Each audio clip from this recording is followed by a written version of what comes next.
Daniel Carcillo says putting his story out there brings relief, and now the need to retreat. It's been a struggle. Hockey culture needs to change.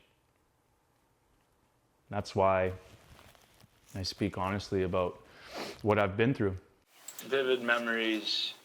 Carcillo's interview with the CBC following his allegations on Twitter about the abuse he witnessed and endured as a rookie player in Ontario has triggered a flood of support from fans to former players and more disclosures. It just ruined me emotionally. Charles Amodio and Carcillo were rookie teammates with the Sarnia Sting. Amodio says he was picked on for his small size, locked in the trunk of a car, stuffed in a bus bathroom with other players, belittled daily by veterans and coaches. They're calling you every name in the book, just really degrading who you are. And there was no justification behind it. It was a power trip. And if you said something, if you opened your mouth, if you complained, you're pretty much on the next bus ride home. Amodio says the apparent complicity made him shut down even more. He and other players say the head coach at the time, Jeff Perry, was aware of the abuse. Perry didn't respond to our questions about that, only applauding Carcillo in a text message for speaking out. The Ontario Hockey League didn't go there either.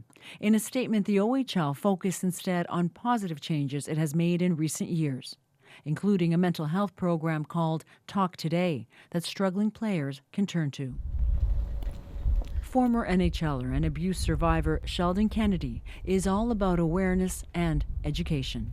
My case, it was about the truth, and I think in Daniel's case, it's about the truth. Kennedy is involved with an online certification program that is mandatory for all new coaches in Canada. Eliminating abuse framed as hazing is a priority. To let them know that this is not part of the game, this is not part of how you're going to make our team, and it's not acceptable. Eric Wellwood is a coach in the OHL, and he says a lot has changed. It's why he has mixed feelings about Carcillo's disclosure.